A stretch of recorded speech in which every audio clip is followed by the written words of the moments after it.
Okay, so first is the neocolonial dependence model. So is an indirect outgrowth of Marxist thinking. So it attributes the existence and continuance of underdevelopment primarily to the historical evolution of a highly unequal international capitalist system of rich country to poor country relationship. So whether because rich nations are internationally exploitative or unintentionally neglectful, the coexistence of rich and poor nations in an international system dominated by such unequal power relationship between the center. No, so kini si neo-colonial dependence model basically na question ni no during our PhD. No? Naunsa daw tong mga nation class nga niagi og kasakop god no katong gisakop ang mga countries, di ba kita gisakop man ta for how many years.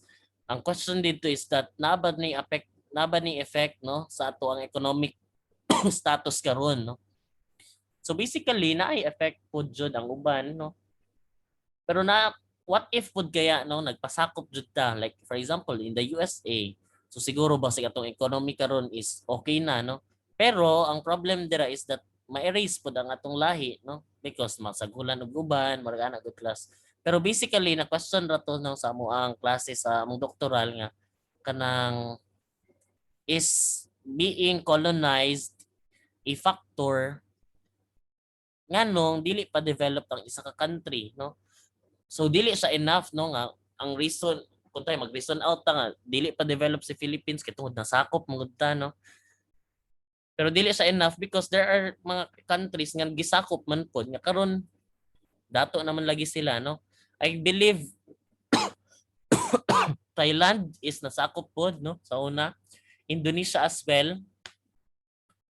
I don't know sa Malaysia pero dili siya enough no. Pero kining neo-colonial dependence model is that the relationship between the poor and the rich countries no. Of course, kita nga poor countries, we are very much dependent on the rich countries. The problem of this, okay raman ang tainana no nga kanang dependent ta sa ila. The problem of which is that basin mugara si rich country no mag-take advantage kay tungod we are dependent sa ilaha, mag-take advantage sila sa mga resources no and others. So for us to really understand, let's have the model no makita na to ang model. Unsa ra ganito class? Neo colonial dependence model. So mo ning mahitabo class no. So high income countries, colonial, former colonial or neo-colonial powers, no, they exploit lower income countries, use labor and resources of low income countries, no, of which ang ilahang mga other factories are based on mga developing countries. No, for example, nagbutang sila diri sa Philippines og factory because mas gamay man jud ato ang labor cost no compared sa ilaha. So they are using us though we are benefiting on kanang on that business kay tungod kung tayo diri sa Philippines gitukod ang factory, of course ang mga empleyado are mga Filipinos no. Okay lang no kay may employ atong mga tao no. Okay, hopefully okay pod ilahang kuan no kanang limpyo ilahang tumong. Then create and encourage dependence of low income countries on high income countries. So meaning they will really invest money no to the low income countries no. Now si low income countries lack infrastructures no. So since lacking man og infrastructure so si high income countries ang mag-provide no. Then rely on high income countries sell cheap labor and natural resources no. So ginagamit ta sa high countries no ginagamit atong mga natural resources since barato man no ug daghan man tag natural resources. Then receive loans and become indebted to high income countries of which tinuod jud no. So ginapautang ta no for us to have murag utang kabubuton sa ilaha no. And in return no we will give them cheap labor and natural resources and so on and so forth. So meaning we are kanang showing the dependency of low-income countries to high-income countries. No? So diri nato makita class that if ang isa ka nation is dato, they will really have this dominance. No? Mura ra gud nagsa society no kung kinsa tong dato mo tong dominant no mo to sila ang nay access into something, and kita nga pobre of course mag-agad ra pud sa ilaha. So this is the neo-colonial dependence model. So okay ra na no in the long run, if ever okay pud ang ilahang tumong sa tua if they really wanted to help us. Pero kung naay mga kuan underground nga mga reasons, so murag mo na ang kulba no. So that is for neo-colonial dependence model. Next is false paradigm model. So kining false paradigm model, kini ang murag traitor no. Kini siya nga theory nag-ingon nga mag-attribute daw ang underdevelopment because of faulty and inappropriate advice provided by well-meaning but often uninformed, biased, and ethnocentric international expert advisors from developed country assistance agencies and multinational donor organization. So mo na natong ginaingon nga trust no one no. Nga for example, kita nga country untay nag-offer si kanang developed country or high income country sa tua og mga advices or even naghatag siya to mga experts to really give us mga advices in relation on how should we run the economy. Murag makulbaan ta no, we should be knowledgeable no of if not everything at least man lang kabalo ta sa mga palihok-lihok no. Kay tungod what if no may hitabo ning false paradigm model nga nagpatik-atik nga gitabangan ta, pero in the long run or as we can observe murag naay biases no or mali ali ang gitudlo no nga dapat inani yung buhaton pero mali di ay no. So we have the relationship pero kuan dito one-sided lang no. They are more into their own side lang kanang they are more concerned on sa ilahang side tas ato ang side wa sila L no. So tudluan tag mali so lain ni. So that is false paradigm model. So dili pasabot nga we are still developing country mag-agad na ta sa ilaha perminti no, particularly in the advices no given by them. So kulba pud ni sa class no kay basig mo trust lang pud ta dayon. Mo gani nang di ba sa Game of Thrones man siguro to no nga trust no one but yourself magana. Kay in the society murag mo tinuod man pud jud na no aside from the family even gani family members or even igsuon nato atikon man gani ta no. So murag at some point do wala ko ka try anak class sa siksukon na kay mo. Pero basin bot no maabot ang time. So murag mo ra pud ni siya no sa in the international setting particularly sa economics nga aspect nga naadyoy uban no nga mga countries nga nagpaatik-atik nga alay nato pero kung tanawon din nato kay gigamit ra ta nila no for this and that pero ginatudluan tag mali. So that is false paradigm model. Ay. So next is the last ay dualistic development thesis. No, this is just the same no with same lang ni sila sa false paradigm model. So theory which recognizes the existence and persistence of increasing divergences between rich and poor nations and between rich and poor people at various levels. So the urban elites in developing countries will remain rich and become richer. So the wealth of this elite will not trickle down to the rest of the society. So kining dualistic development thesis is that same ra ni sila no sa gamay yung false paradigm model. Kini lang siya is wala siya gitudluan no or wala siya walay mga advices no, walay mga information nga ipanghatag, pero kining dualistic development is relationship pod between rich and poor no. So ang ginaingon diri is that though na relationship si rich and poor pero kanang di na to malikayan nga si rich is magpakadato pud jud no and si poor is wala na pud sa iyaha no. So this is somehow unequal distribution of income no, kining dualistic development thesis. So kini pud atong bantayan no kay basig ma-engage sa into dualistic development thesis that we engage our nation no, to the other nations pero of which sila ra day sig padato no, tas kita wala ta na dato no, so na remain ra gyapon tag pobre, sila na noon sig padato. Next is neoclassical free market counter revolution.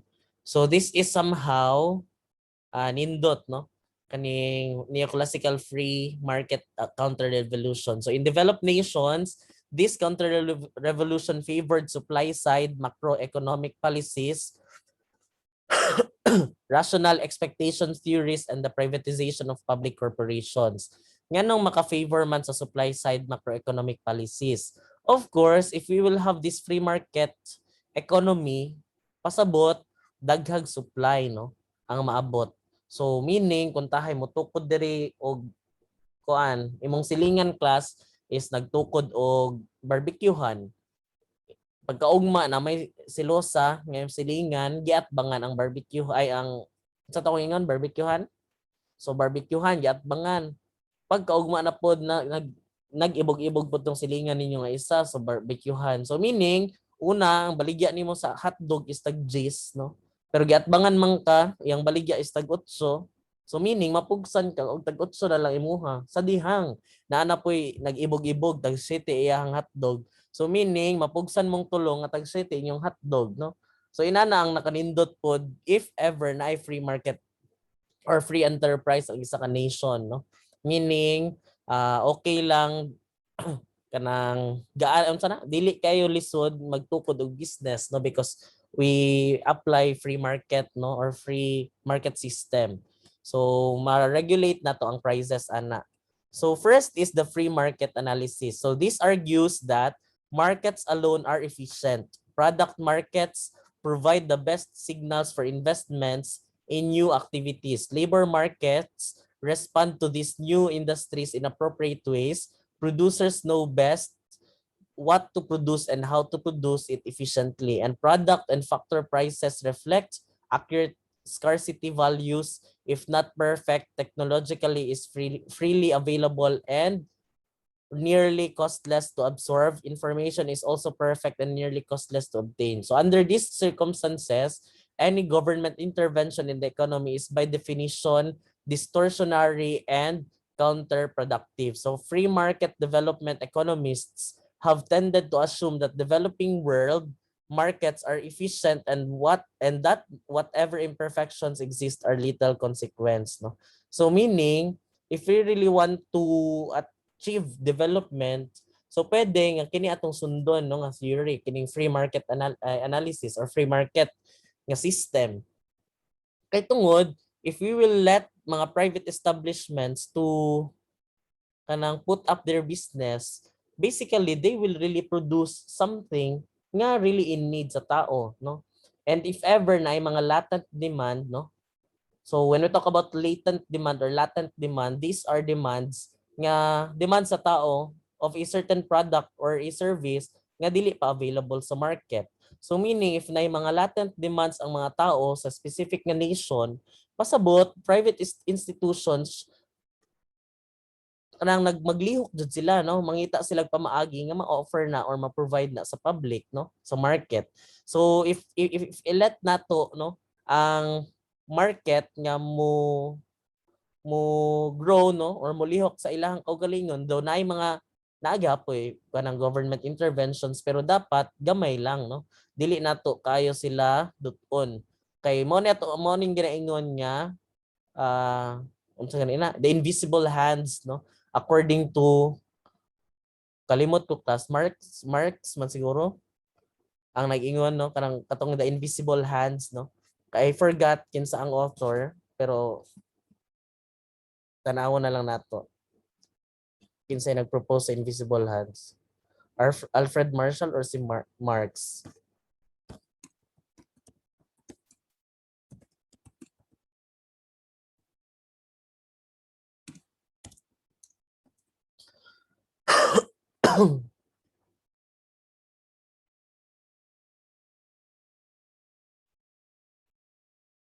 Ay si Adam Smith day no. So this is murag ginatukoy ni Adam Smith class no nga invisible hands na if ever if we let the market to penetrate no, if we let the private institutions they penetrate the market, that will really give marag domino effect, no, kanang positive nga mga domino effect sa people or sa kanang community. So mo to ang iyang ginatawag nga mga invisible hands na, no, nga nganong grow man ang isa ka nation kay tungod of the private institutions na of which mahatag sila trabaho, no, ana and so on and so forth. Next is public choice theory. So duha na lang, no. So also known as the new political economy approach goes even further to argue that governments can do nothing right, no. Noon ang iyang concept aning public choice theory is that nag-argue sila nga si government can do nothing right. So this is because public choice theory assumes that politicians, bureaucrats, citizens, and states act solely from a self-interested perspective, using their power and authority of government for their own selfish ends, no. So mo ni ang gina-believe, no, or ang concept sa public choice theory. So kanang murag nagahuna-huna sila nga kung ihatag nato sa government, kung kinsa ang mag-lead, of course, bias daw, no, kunuhay. Pero kung ihatag nato sa private institutions, the private institutions will really put effort to really earn profit. At the same time, masatisfy nato kung unsa jud gipanginahanglan sa tao, no? Kay kung tahay di nato sila masatisfy, of course, di man na siya mobalik, no, sa ato a class, no? So, I really do agree nga lahi ra pud jud ang performance sa private institutions compared sa government institutions, no? Kay si government man good, if you can observe, no, mo adto mo sa let us say LGUs, no, naiuban nga mga government employees pud nga nagpaatik-atik ra pug trabaho, no, kanang naglingkod tapos nahuman na sila naglakaw-lakaw, no, of which kung sa private to sa na report na to class or even gani natanggal na sa trabaho, no. So at some point murag mo po jud na ang difference, no, sa duha.